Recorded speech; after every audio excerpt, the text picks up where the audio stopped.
The secret of the old lighthouse, the unexpected inheritance. The letter arrived on a Tuesday, thick and official, bearing a seal that looked suspiciously like a disgruntled seagull. The Miller family, Eleanor, a pragmatic architect, David, a jovial but easily overwhelmed historian, and their 2 children, 12-year-old. Chloe, a budding marine biologist who saw wonder in every tide pool, and 14-year-old Noah, a tech-savvy cynic whose world revolved around his drone and Wi-Fi signal, were gathered around the kitchen table, a palpable tension in the air. "It's from Aunt Agnes's estate," Eleanor announced, tearing open the envelope. Aunt Agnes, a distant, eccentric relative none of them had seen in years, had lived in relative obscurity somewhere on the Maine Coast.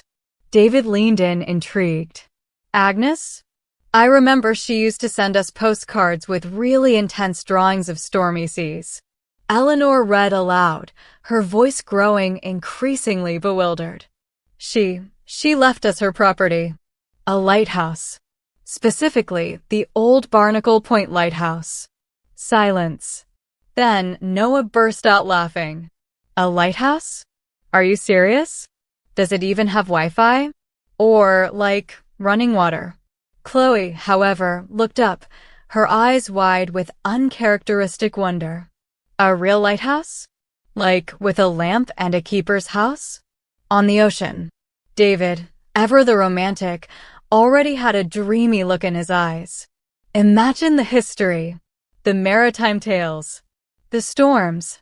Eleanor, the architect, was already calculating repairs in her head. "It's probably falling apart. A money pit. We should sell it." But a week later, they found themselves driving their overloaded minivan down a winding, tree-lined road in a remote corner of Maine. The air grew cooler, saltier, carrying the unmistakable tang of the Atlantic. Finally, through a clearing of gnarled pines, they saw it. Perched majestically on a rocky promontory, battered by years of wind and spray, stood the old Barnacle Point Lighthouse. Its white paint was peeling, its red roof faded, and the lantern room glass was cloudy. Adjacent to it was a quaint, but clearly derelict, keeper's cottage.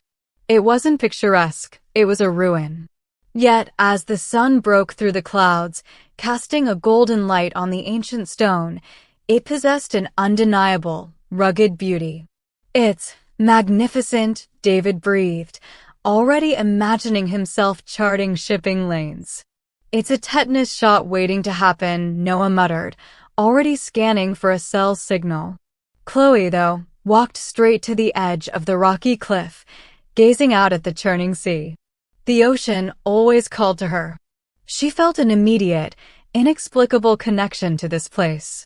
The inside of the keeper's cottage was a dusty, cobweb-laden time capsule. Aunt Agnes had been a collector, or perhaps a hoarder. Every surface was covered in strange maritime curios, rusty compasses, tarnished brass spyglasses, faded charts, and countless sea-worn bottles. There was no electricity, no running water, and certainly no Wi-Fi. "See?" Noah gloated, holding up his dead phone. "Told you." As they began to explore, the first hint of the lighthouse's secret emerged. In the dusty living room, Eleanor found a stack of Aunt Agnes's journals. They weren't typical diaries. They were filled with cryptic nautical symbols, strange constellations, and repeated phrases like the Starstone Guides and asterisk, whispers on the tide. Asterisk.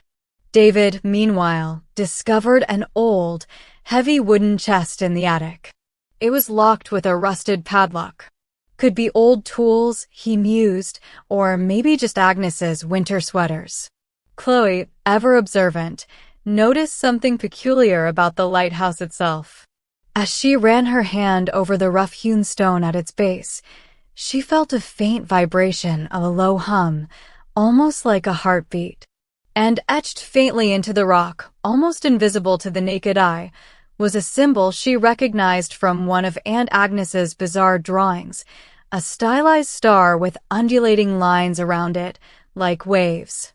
Later that evening, sitting by the dying light of a portable lantern, the family tried to make sense of their new inheritance.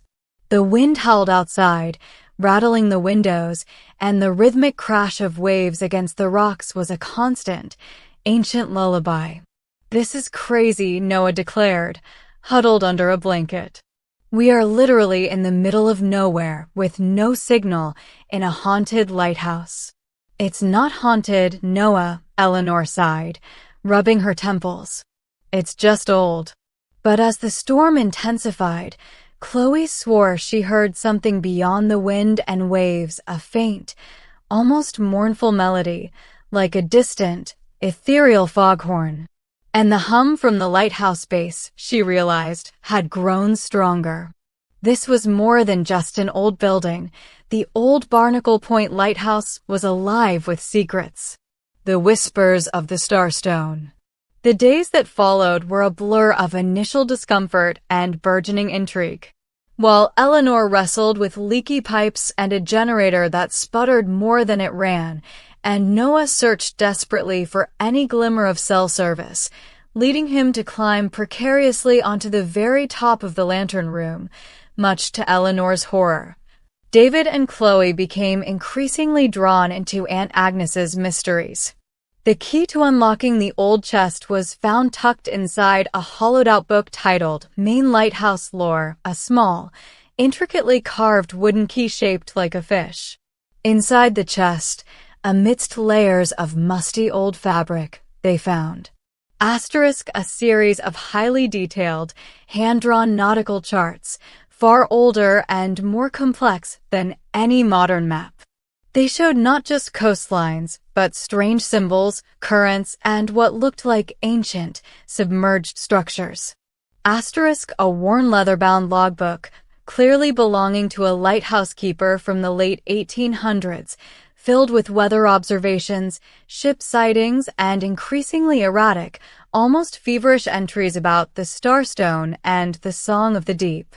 A single, peculiar stone, smooth, dark, and perfectly round, with a faint, iridescent glow that seemed to pulse when held in the dark. It had the same stylized star and wave symbol etched into its surface that Chloe had seen on the lighthouse base.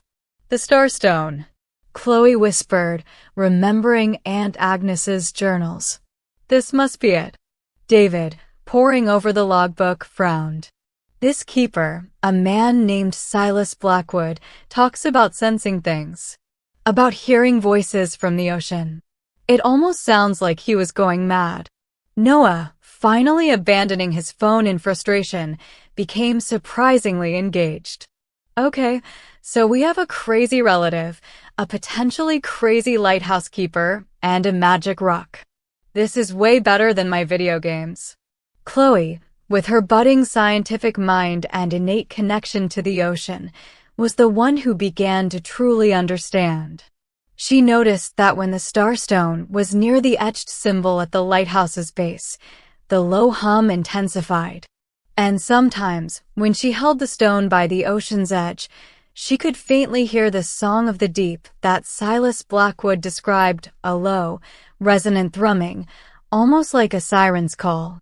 Aunt Agnes's journals, deciphered by Eleanor's logical mind, she was an architect, after all, used to interpreting complex drawings, began to reveal a story. Agnes hadn't just been eccentric, she'd been continuing Silas Blackwood's work, trying to understand the Starstone and its connection to the lighthouse. The journals hinted at a specific alignment, a certain time of year or tidal condition, when the lighthouse, the Starstone, and the ocean would sing in harmony, revealing a path. The maritime secret, they realized, wasn't a buried treasure of gold, but something far more profound. The charts, the logbook, and Agnes's journals all pointed to a lost passage. An ancient, hidden route through dangerous shoals that led to a place known only as the Whisperer's Cove, a place rumored to hold not wealth, but knowledge or a unique, untouched ecosystem. Some entries even hinted at a legendary, long-lost species of bioluminescent sea creatures that only appeared under specific conditions in that cove. The family now had a goal: to find the Whisperer's Cove using Aunt Agnes's clues and the Starstone. Their journey was not without its mishaps. During one of their early attempts to align the Starstone, Noah, trying to use his drone as a beacon, accidentally crashed it into the ocean, much to his horror and Chloe's amused "I told you so." Eleanor's generator repairs kept failing, plunging them into darkness at the most inconvenient moments. And David, attempting to use an old sextant, nearly broke his nose when he tripped over a rogue buoy. One stormy night, as the wind lashed against the lighthouse, Chloe and David were studying the old charts, the Starstone pulsating softly. A particularly fierce gust of wind slammed the lantern room door open, sending a chill through the tower. David hurried to close it, but as he did, a small, forgotten wooden box tumbled from a hidden nook above the doorframe. Inside the box, nestled on a bed of dried seaweed, was a single, intricately carved compass. But this compass was unlike any they had ever seen. Its needle, instead of pointing north, spun wildly, then slowly, deliberately, pointed directly towards the Starstone. Etched on its brass casing were the initials SB. Silas Blackwood. And beneath it, a tiny inscription, *, follow the hum, when the tides truly turn. *. They now had Silas's compass.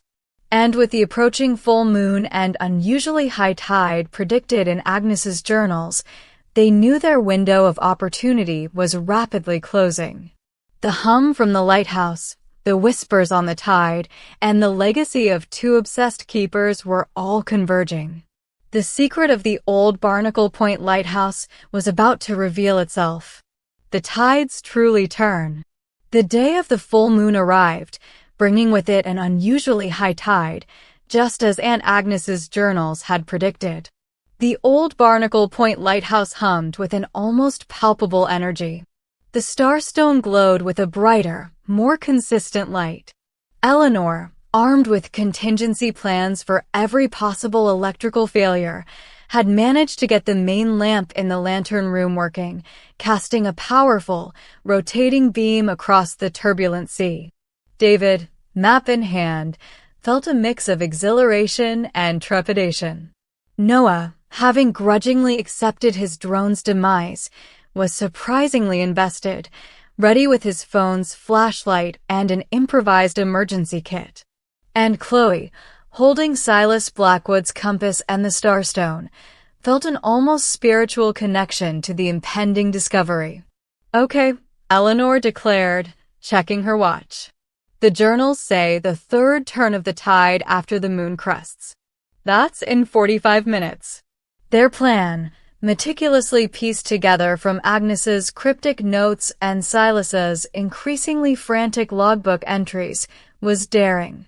They believed that when the conditions were just right, the lighthouse's beam, combined with the Starstone's energy, would reveal a temporary, hidden passage through the treacherous shoals leading to the Whisperer's Cove. They gathered in the lantern room, the colossal lens humming, the air thick with anticipation. Chloe placed the Starstone on a specific indentation she'd found on the lantern room floor, an indentation that precisely fit the stone. As she did, the hum from the lighthouse vibrated through the floorboards, resonating deep within their chests. The Starstone pulsed, brighter now, casting shifting, iridescent patterns on the walls. Silas's compass, held by Chloe, began to spin wildly, then settled, its needle pointing not towards north, but directly out to sea, unwavering, towards a point they knew was shrouded in dangerous reefs. "Now!" David shouted over the wind. "The light. It needs to align." Greg, following Agnes's instructions, began to manually turn the massive lens, a task that required immense strength. He grunted, strained, and finally, with a mighty heave, positioned the beam. As the lighthouse's powerful light cut through the evening mist, it hit a specific patch of churning water. For a moment, nothing. Then, as the starstone pulsed to its brightest and the hum reached a crescendo, the water in that spot began to change. It didn't calm, but rather, the swirling currents seemed to coalesce, pushing the treacherous waves aside, forming a narrow, almost impossibly calm channel through the crashing whitecaps. It was momentary, shimmering, like a portal opening on the sea. "The passage," Chloe gasped, pointing. "It's opening. We have to be fast," Eleanor urged. They scrambled down the lighthouse stairs and out onto the rocky beach, where their small, sturdy rowboat, a relic found in the boathouse, painstakingly patched by Eleanor and Noah, bobbed precariously. Greg and David rowed with all their might, guided by Chloe, who held the starstone and Silas's compass, the needle unwavering. The passage was unsettling. The water was strangely still, almost oily, yet flanked by towering, crashing waves that threatened to close in on them at any moment. Bioluminescent algae swirled beneath the surface, creating an ethereal glow. They heard the song of the deep more clearly now, a low, melodic thrumming that seemed to vibrate from the very water itself. Finally, they emerged into a breathtaking, hidden cove. High cliffs surrounded them, draped in lush, impossible-looking vegetation. The water in the cove was crystal clear, and as their eyes adjusted, they saw them. Hundreds, perhaps thousands, of magnificent bioluminescent sea creatures, like enormous, gentle jellyfish, floated gracefully beneath the surface, pulsing with soft, otherworldly light. They were unlike anything known to science, their colors shifting from emerald to sapphire to amethyst. They were the legendary, lost species Silas and Agnes had only dreamed of. This was the Whisperer's Cove, and its secret was pure, untouched natural wonder. Noah, for the first time in his life, was speechless. He instinctively pulled out his phone, not to stream, but to quietly capture the breathtaking beauty. Chloe was almost in tears, her marine biologist dreams realized beyond her wildest imagination. As the full moon shone down, illuminating the incredible scene, the starstone in Chloe's hand flared one last time, a brilliant white light. Then, its glow faded, and it felt, for the first time, like just an ordinary stone. The compass needle spun, then settled, pointing north. The hum from the lighthouse had ceased. The passage behind them began to close, the waves reclaiming their turbulent dance. It's a temporary passage, David realized. It only opens under those specific conditions. They had found the secret. Not gold, but a living, breathing treasure. Guardians of the secret. The return trip was calmer, filled with a quiet awe. They knew they had stumbled upon something extraordinary, something that had been hidden for centuries, guarded by the old Barnacle Point Lighthouse and the relentless Maine tides. Back at the keeper's cottage, the family sat in the dim lamplight, the starstone and Silas's compass lying on the table. "What do we do?" Noah finally asked, his voice uncharacteristically soft. "This is huge. A new species. An untouched ecosystem." Eleanor, the pragmatist, spoke first. "We can't tell everyone. Not yet. Imagine the scientific expeditions, the tourists, the inevitable damage. It wouldn't be a secret for long, and it wouldn't be Whisperer's Cove for much longer either." David, the historian, nodded. Silas and Agnes understood that. They protected it. This isn't about fame. It's about preservation. Chloe, the marine biologist at heart, looked at the starstone. "It chose us. Just like it chose Silas and Aunt Agnes. We're its new guardians." They decided to keep the true nature of the Whisperer's Cove a carefully guarded family secret. They would research the creatures discreetly, gather data without disturbing the delicate balance, and work towards protecting the cove without revealing its precise location. Their time at the old Barnacle Point Lighthouse transformed the Millers. Eleanor found herself falling in love with the challenge of restoring the old structure, embracing the off-grid life she'd initially dreaded. David threw himself into the history of lighthouses and maritime lore, but now with a profound, personal connection to the unknown depths. Noah, though he eventually got his Wi-Fi back, found a new appreciation for the natural world, becoming surprisingly adept at using his drone for environmental surveying, once he got a new one, of course.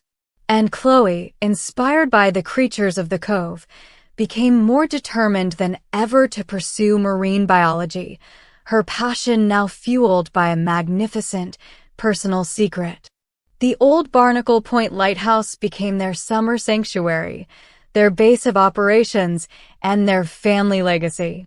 They painstakingly restored it, not just as a historical monument, but as a silent sentinel, a protector of the extraordinary secret hidden just beyond the treacherous shoals. They learned the rhythms of the tides, the phases of the moon, and the subtle signs that heralded the brief, magical opening to the Whisperer's Cove. Years passed. The Miller children grew older, but the lighthouse remained their constant. They never revealed the full truth, sharing only vague stories of unique local wildlife with curious visitors. The starstone was carefully kept, passed down through the family, a symbol of their incredible discovery and their shared responsibility.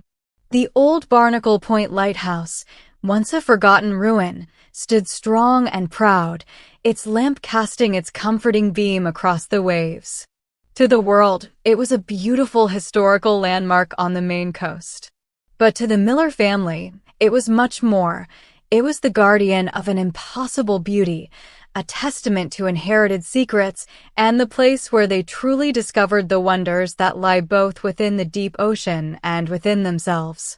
And sometimes, on clear, moonlit nights, if you listened very carefully, you could still hear the faint, ethereal song of the deep carrying on the salty wind, a lullaby from the Whisperer's Cove.